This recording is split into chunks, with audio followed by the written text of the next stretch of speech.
All right, everybody, welcome in. Get in here. It is Two Tone Talk, episode 208. And you know what I thought? I thought, man, these people have got to be sick of me talking about these coaching candidates. They've heard me every day talking about all of these McCarthy's and McDaniels and Nagy's and all of these others. So I figure let's get a special guest in here today, get someone else's take on this so that maybe you could hear a fresh perspective. It is Tyler Rowland of the Locked On Titans podcast. We've had him on a couple of times, and now we've got him again to talk about this head coaching search that just will not end. Every day is a roller coaster ride. And Tyler, as always, I appreciate you taking the time out to be on today. Yeah, of course, Brad. I mean, you think that they're sick of hearing you. I am sick of hearing myself talk about coaches. I mean, we've been doing this for 2 weeks. I'm ready to just hire somebody and start talking roster and all that. But, I mean, the coaching hire is the most important thing that they have to do this offseason. So it deserves our attention, certainly. Absolutely. So let's just get in. Let's get this part out of the way. The John Harbaugh of it all. Obviously, that was the big shoe to drop. He lands with the Giants, the most predictable outcome that you could have seen.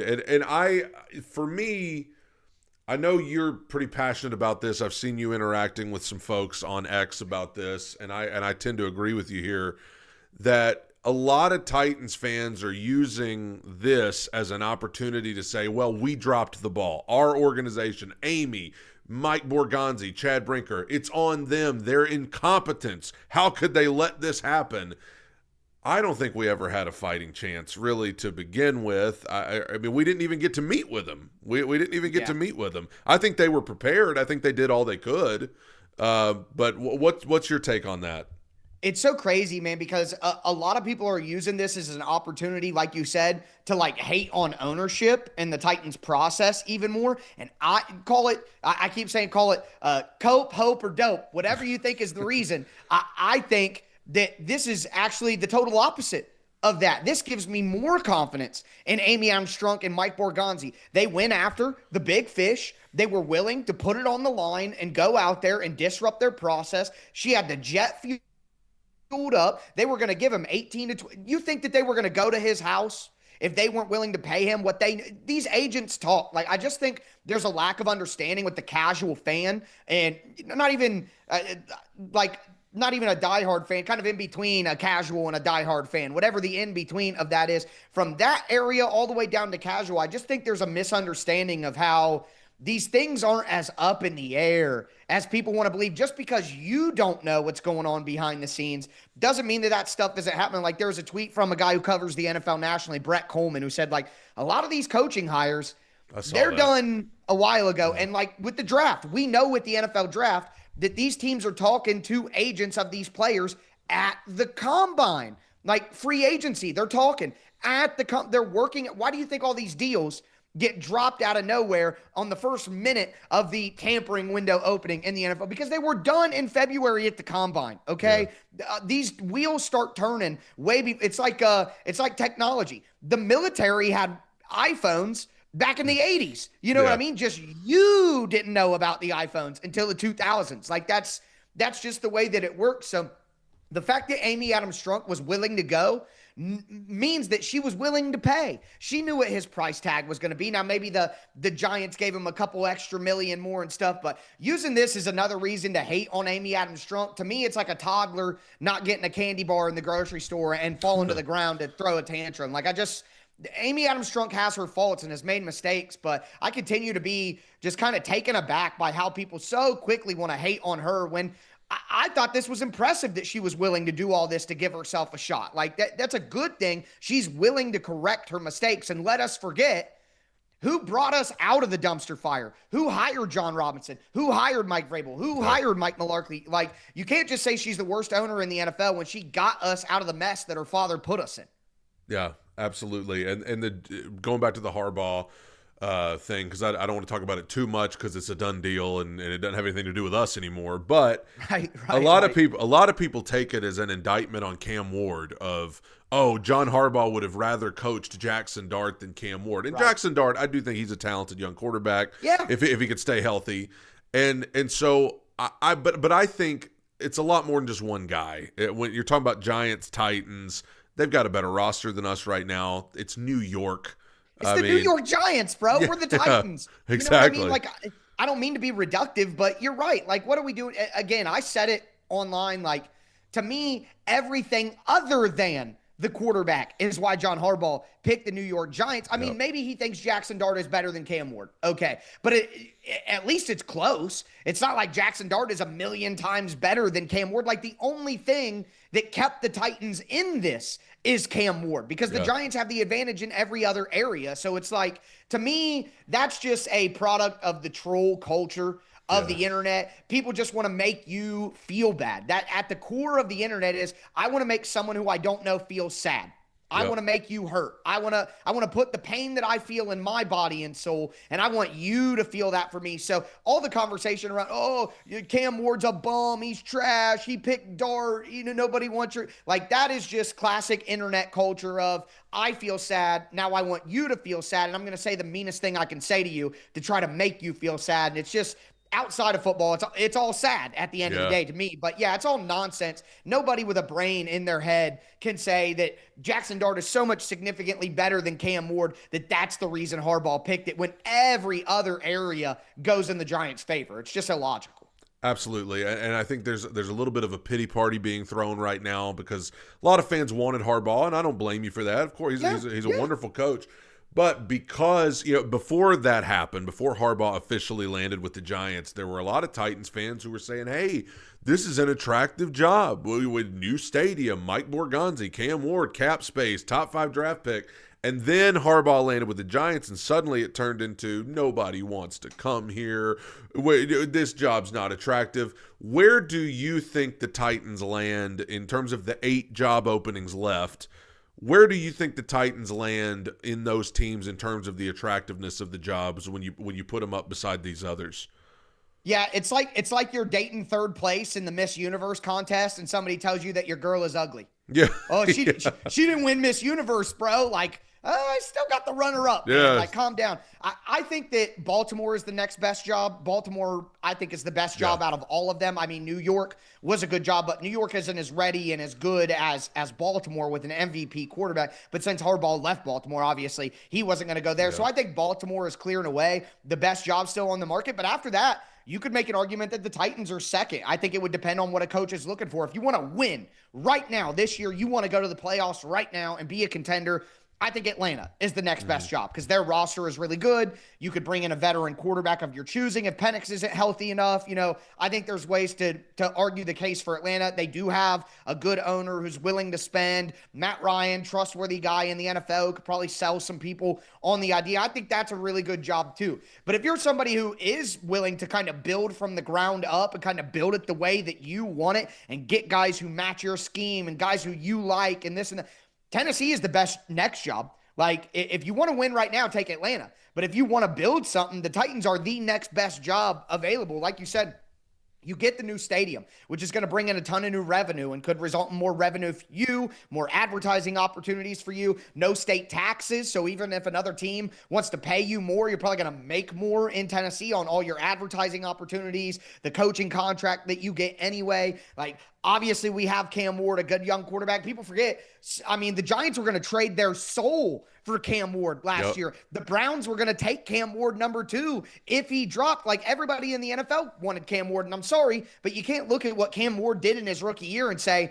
oh, they were wrong about that. Like, people have remorse about those feelings. Like, no, Cam Ward was great this year considering the circumstances that he was under, and he was so much better in the second half of the year when they let go of Bozo Clownahan. So, like, the roster has pieces. You have maybe the second best defensive player in the whole world in Jeffrey Simmons, and there's, like you said, cap space, draft picks, a good personnel man that seems to be respected, and Mike Borgonzi. Like, if you're trying to act like the Titans are one of the worst jobs when the Browns, the Cardinals, the Dolphins are out there, like, they get out of my face. Again, it goes back to people aren't trying to be logical. They're being intentionally facetious on purpose to try to make others feel bad, and it's just not reality.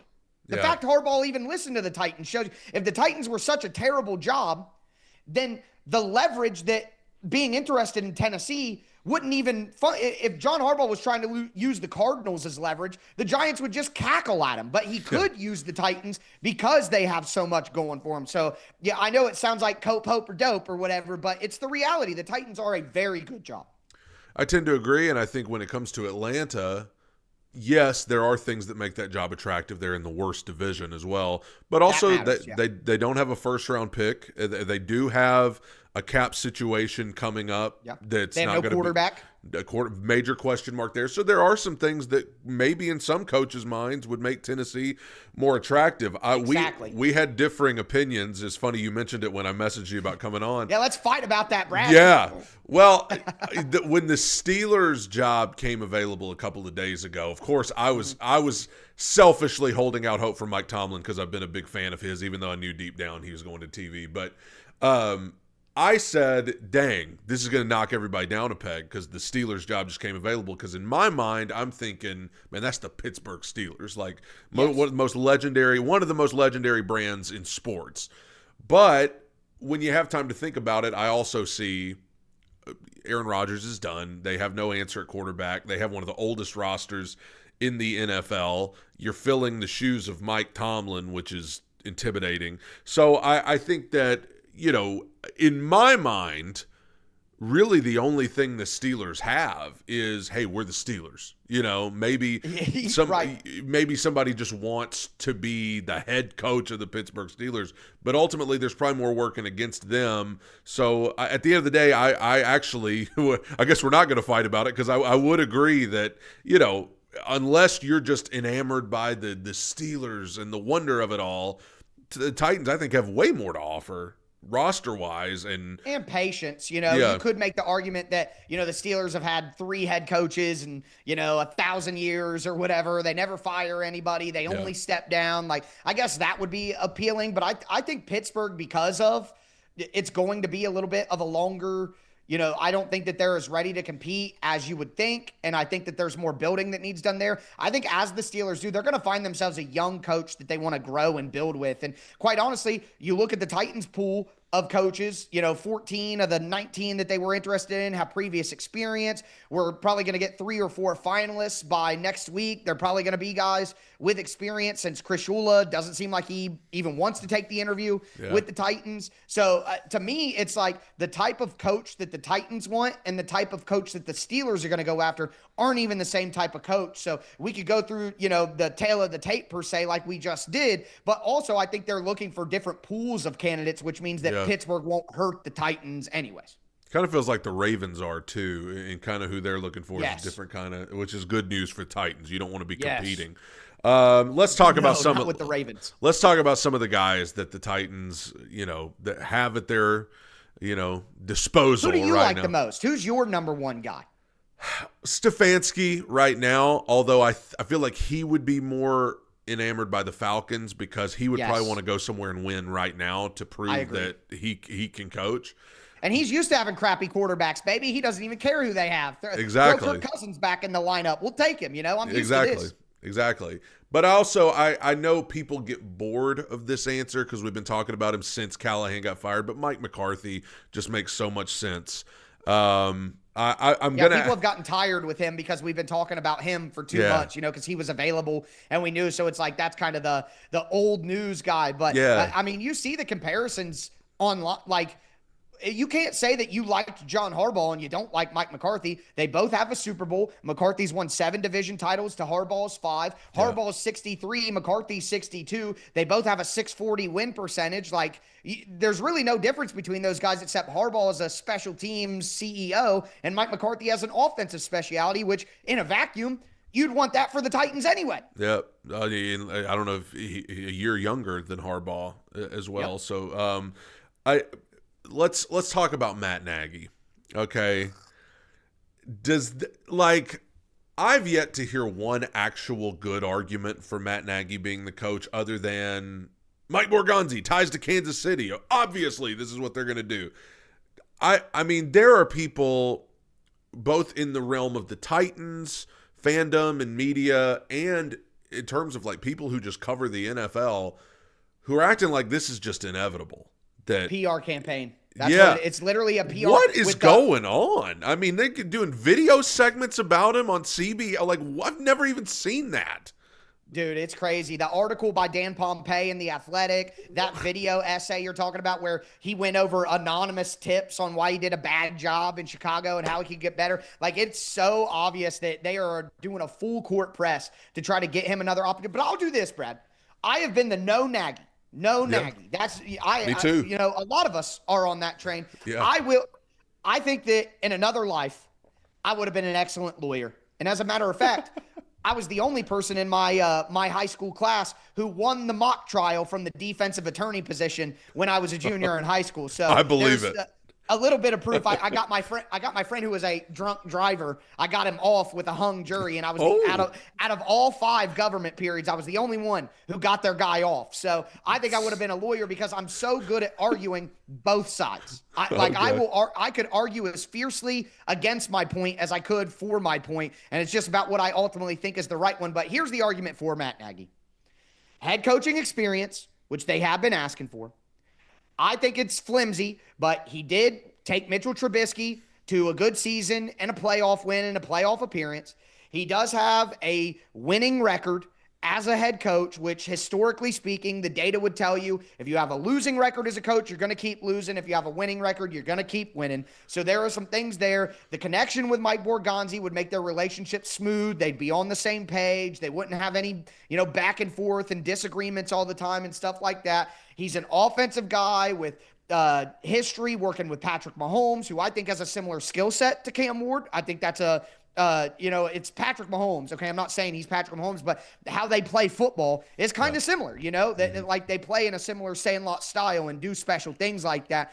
Also, guys do improve. People do get better. People do learn from their mistakes. So you could say that, he had problems in Chicago and he's going to improve on those. So that is a logical argument for Matt Nagy. But in my opinion, the other side of that argument, which you know well and which I have argued as well, is more foolproof and would win the case per se. Like, I'm not saying there's no evidence for Matt Nagy. There is evidence for Matt Nagy, but I think the evidence against Matt Nagy is more overwhelming than the evidence for him. I agree. I just don't think that one good season cancels out, what they turned into in Chicago. And look, you're talking about the Kansas City Chiefs, where he's been the offensive coordinator, which how hard of a job is that when you've got Andy Reid and Patrick Mahomes? But if you want to give him credit for working with Mahomes, the Chiefs have gotten worse offensively.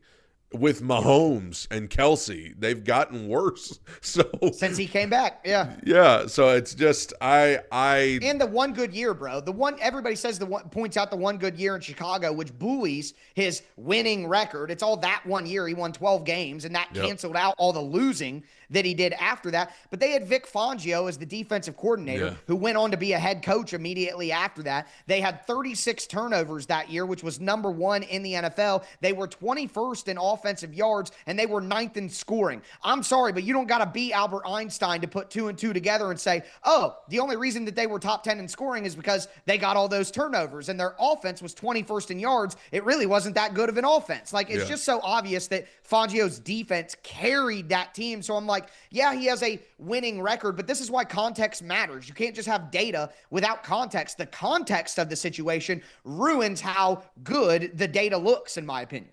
Absolutely. And you mentioned that he won a playoff game. He actually didn't. He got double doinked. So he the double doink. I thought he didn't win. win. He didn't win a playoff game, so he didn't even have that going for him. But I'm just not interested at all. I'm not interested at all in Matt Nagy, and I'll have a hard time. Not saying some things I regret if they end up hiring him on this channel. I'm going to try to be hopeful, but I just really hope that they don't. I don't know how you can interview 19 guys and then tell me that the best option you came away with was Matt Nagy. Which brings me to this, the article that came out about Matt Nagy where they tried to hype him up. They talked about how in Chicago he kind of got walked all over as a coach, and like, you need a leader of men, which brings me to Mike McDaniel. Kind of emerged as an intriguing candidate for the Titans. I'm so conflicted on this guy because there is a part of me that is very intrigued by it. It's like, because I could picture him more. First of all, him and Cam Ward together would be the most hilarious duo that Right. with their personalities. I do think he is a solid offensive mind and would be good for Cam Ward in that regard. But at the same time, I think about him as the culture fit that's going to, like, how's this guy going to coach Jeff Simmons? How does this guy get Jeff Simmons fired up to play a football game? What are your thoughts on Mike McDaniel? Where do you stand on him? Do you think there's a legitimate chance he gets the job? Do you want him to get the job? Pros, cons, talk to me about him. Ruben Bain looks older than Mike McDaniel. Like, I'm telling you, Ruben Bain looks just like Carl Winslow. I saw your tweet it's about that. Outrageous to me. Yeah. Which to me means this guy's going to be awesome. Like, that's a grown man right there that's ready to come play NFL football. I'll tell you, I have warmed on Mike McDaniel as an option. He was in my quote unquote happy tier. But when John Harbaugh was still available, he was my number 7 when I did my head coaching rankings. Like, he's my 7th option. So I'm not going to be like, yeah, I'd love that. You know what I mean? I would be, because you're right. He is an offensive mind. I think that him and Cam Ward would be they both have really dry humor. And I think they would be hilarious in press conferences, and that would at least be interesting. But you're right. I hate to be so reductive to, like, look at Mike McDaniel. You think that he's going to inspire Jeffrey Simmons, but it's not just that. And it's funny how it's like the Bible, Brad, as you know, interpretation is everything, right? Yep. 2 different people could read the same Bible verse and come away thinking it meant the opposite thing. Yeah. That's part of the problem with the human condition is we just see things so differently. We can't agree on anything. And I think it's funny that, shout out to Titan Film Room, Justin Graver. Yep. He posted a video of Mike McDaniel after the Titans came back and beat the Dolphins, and McDaniel was kind of trying to rally the troops and show, hey, it was your fault. It was your fault. It was my fault. It was all of our faults. We got to do this together. And he was like enamored by that, like, oh, that's real leadership. And I'm like looking at it and I'm like, the guys in the crowd don't seem to be buying into the message. Couple guys kind of rolling their eyes, in my opinion, and it's just like what people think leadership is. And to me, that's not what leadership looks like. Like, I don't think that the message is getting through. And also, people always want to say, oh, you just don't like Mike McDaniel because of the way he dresses or the way that he looks or stuff like that. But I think I have real examples from the games. Like, his team had bad penalties all the time. You remember the game they played against Buffalo, Brad, where they almost came back and won? Yep. They had 3 critical mental mistakes in that game. Tua threw a bad interception. Okay, and Mike McDaniel was supposed to be a quarterback guy, blah, blah, blah, and his guy's doing a terrible job reading the defense, throwing a terrible pass. Zach Seiler, one of their captains, Jordan Brooks, one of their captains. Both of those guys had bonehead penalties, stupid, illogical mistakes. So to me, I look at, you want to talk about leadership, let's look at your lieutenants and see how your leadership passes down. And if the Dolphins captains were the people making the dumb mistakes all year long, then how can you trust the leader who installed them as captains? Like, to me, it's not just the way he looks, the way he talks, the videos of him talking to guys. It's what his team actually does out on the field. And you could say, they were 1-7 or 1-6. And they came back and they were 7-10, like his team didn't quit playing. But I'm sorry, you fixed a mess that you created. It's like an Aquaman when Aquaman's brother stages a false flag attack. He stages the attack so that he can go fight the surface. It's like, you created them. I'm not going to call you a war hero because you ended a war that you started. Like, what are we doing here? So that's why I'm just like, it's not just how he looks. It's not just the videos. It's his team and what happens on the field that leads me to not believe in his leadership. Yeah, like I said, I'm conflicted on him. If they do hire him, it's not the worst. It's not Nagy. It's not Right. Jason Garrett, Arthur Smith, Mike McCoy. It's not the worst that they could do, but I would just be highly skeptical. yeah, and the part that wouldn't make a lot of sense is that they're looking for a leader of men. They're looking for all that, and I just think I watched the clip that you mentioned that Justin posted, and it felt like a scene from The Office. I was waiting on somebody to shoot a look to the camera as and like crack a grin or something, because they just, he just feels very like a bro instead of a coach, which Right. sometimes He's your crazy uncle. Yes. Right? He's your uncle that buys you a 6-pack while you're in high school so you and your buddies can drink some beers, not your dad that's going to make sure you get your college essay done. You know what I mean? It's just different kinds of different kinds of male presence, in my Yep. opinion. Not cut from the same cloth as a Mike Vrabel, for sure. Or Robert Saleh. Yeah, well, that's the next name I have here. I was going to ask you about other options. And just, I'll leave it open like you did with me. Who do you see on the list, which is reading like a scroll at this point because they've interviewed so many people? Who else is out there? I mentioned Stefanski and McCarthy, but I also am intrigued by Saleh. I think he deserves another shot. I think he's done a great job. Jesse Minter, if you're looking at a first-time head coach, which they don't have a lot of options in terms of who they interviewed, but I could be talked into him. Who else? Who do you see on the list that you would say, okay, I'd be good with that? Well, I mean, Robert Saleh is a guy I would immediately go to. We're running out of options here for me that I would be that, I do this thing on my show called Hype, Happy, Yeah. Hate. And I do my tiers of that. And I only had 6 guys in my hype tier, or 5 guys in my hype tier originally, and that included John Harbaugh. Now he's gone. Stefanski is next, who we talked about. He's going to go to Atlanta. I've been telling people for all week, Harbaugh's going to New York. Stefanski's going to Atlanta, and just people are like, you don't know what you're talking. It's like, I'm not saying I have scoops. I know the NFL, man. I've been a diehard for 30 years, but like outside of those guys, it's McCarthy, it's Saleh, and it was Cliff Kingsbury. But according to Paul Kaharski last night, Kingsbury does not have a scheduled interview with the Titans, even though they requested him. So if Kingsbury isn't interested, we're really running out of good options, which leaves Robert Saleh as the only good option left. And I know that he's a defensive guy, and I know that he doesn't have a winning record, and his time with the Jets was, marred with losing or whatever, but he went 7-10 twice with the New York Jets. He had Zach Wilson. They brought in Rodgers. He blew his Achilles, so he had a whole season where he had to go with second and third string quarterbacks that weren't good enough. They forced Nathaniel Hackett, Rodgers' guy, on to Robert Saleh, one of the worst owners. Talk about Amy Adams Strunk. No, one of the actual bad owners in the NFL is Woody Johnson. Yeah, maybe who's not only a bad owner, he's a bad person.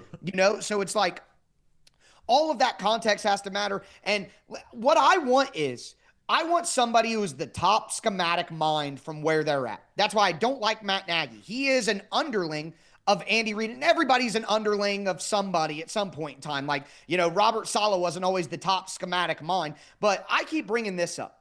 In Saleh's last 17 games as the coach of the Jets, his defense was number 1 in EPA per play. The next 17 games after Robert Saleh was fired, the Jets were last in EPA per play on defense. He literally had them number 1 in the league, and the same defense went to worst in the league as soon as he was gone. Like, that is as certifiable as you could possibly want data to be. It's empirical. You know what I mean? He is and look at the injuries. They had the least amount of sacks in the NFL. They had nobody. They had the least pressure rate. They didn't even blitz. And that defense is still good. They won a playoff game. They shut down the most expensive offense in the NFL in Philadelphia against the Eagles on the road. Like, he is a defensive savant. And again, hate to be, but look at the guy. He's as close to Mike Vrabel as we're ever going to get. Yep. He's a physical, commanding presence who can dominate a room and will garner the respect of a big dog like Jeffrey Simmons or a guy like Reuben Bain. Like, that is a guy who can look those guys in the eye and say, do something about it. Yeah. I'm your coach. And that matters. And I would love Robert Saleh versus Liam Cohen twice a year. Those dudes hate each other. And I want to see Robert Saleh stuff that man into a locker twice every single fall. So, and the concern is the offensive side, right? Oh, that's another defensive guy. But who's he friends with? Mike McDaniel. Yeah. That's his best buddy. He was in his wedding. He has access to Kyle Shanahan's underlings. He has access to Sean McVay's underlings. Like, the biggest downfall for a defensive coach is the OC. But this guy probably has an easier path to finding good offensive coordinators than any other defensive-minded head coach in the league. So it's almost like the biggest concern with Saleh is less of a concern than it is with other guys in his cloth. So at that point, for me, it's Stefanski, who's probably going to the Falcons, and it's starting to come out now that that's the expectation. McCarthy, Saleh, and Kingsbury, and they're not going to get Kingsbury, so then I would just slide Mike McDaniel in that. So if it's not one of those, four guys, Stefanski, McCarthy, Salah, or McDaniel, I'm just not going to be, I mean, maybe if they go with like Mentor or Halfley, but I don't think that they're doing that. Halfley's going to get hired by the Dolphins, man. Like John Eric Sullivan from the Packers got hired as their GM. They're going to hire Jeff Halfley. And if Matt LaFleur gets let go, that's still up in the air. You know, they could just go to Jeff Halfley as their head coach and pay him a little bit less. But if LaFleur comes available, he's obviously number one with a bullet. But I don't think that's going to happen. My expectation is an extension still gets done. So if it's not Stefanski, McCarthy, Salah, or McDaniels, I have a hard time seeing how it's going to be anybody who I'm happy about, because now we're talking about Matt Nagy, Arthur Smith, Vance Joseph, and just, I can't get down with that. Yeah, I agree. I tried to be intrigued by Arthur Smith, but that playoff game the other night for Pittsburgh no way. About did me in. You mentioned that you could have been a lawyer. So just for fun, try to convince me why it was a worthwhile venture for the Titans to interview Jason Garrett to be their next head coach. I think that Jason Garrett could be a good quarterback coach if the Titans wanted to hire him. And here's the thing. I think that there are two ways to look at this. Number one, and either way, it's fact-finding, just depending on how you think of it. And credit to, again, Justin Graver from Titan Film Room. He's the first person I saw bring up this idea, but I think it's sage. Mike Borgonzi's younger brother got his first coaching opportunity in the NFL with Jason Garrett when Garrett was the coach of the Cowboys. So there was a human connection there. Yeah. And I think that Jason Garrett did Mike Borgonzi a favor, not the other way around. Jason Garrett let Mike Borgonzi practice his interview skills. Mike Borgonzi's never hired a coach. He's been involved, but Andy Reid got hired forever ago in Kansas City. Mike Borgonzi was just starting in Kansas City. You think Mike Borgonzi was heavily involved in the hiring of Andy Reid 13 years ago? He was a young pup at that time in that organization, not a big dog. So I don't think that Mike Borgonzi had real experience of what a head coaching interview even looked like. So I think some of these early interviews with some of these candidates that make you kind of shake your head, like a Jason Garrett or a Matt Nagy. Matt Nagy helped Mike Borgonzi get ready for his interview with the Titans. So I think it could be a favor returned where Matt Nagy was interviewing so early to help Mike Borgonzi prepare for interviewing the candidates he's more interested in. Jason Garrett helped Mike Borgonzi, because when Kevin Stefanski comes in for an interview, or when you go to John Harbaugh isn't taking the time to be like, well, Mike, I thought you did good in that interview. Here's what I think you need to do better based on my previous, no, those are serious interviews where you got to be on your game. Jason Garrett isn't a serious interview for Mike Borgonzi. Matt Nagy may not have been a serious interview for Mike Borgonzi. Those could be feedback interviews where it's like, hey, Mike, based on my previous interviews as a head coach, when I interviewed in Chicago, you didn't ask this question. You presented this information to me this way. I think it'd be better to present it this way to a coach. You didn't ask this. You needed to ask this. Hey, you're going to have to offer this to somebody. You didn't think to offer that. So I think some of those, less than appetizing early interviews were warm-up interviews for Borgonzi. And from a schematic side, Jason Garrett is well-versed in the Air Coryell offensive system, which is part of the Air Raid system.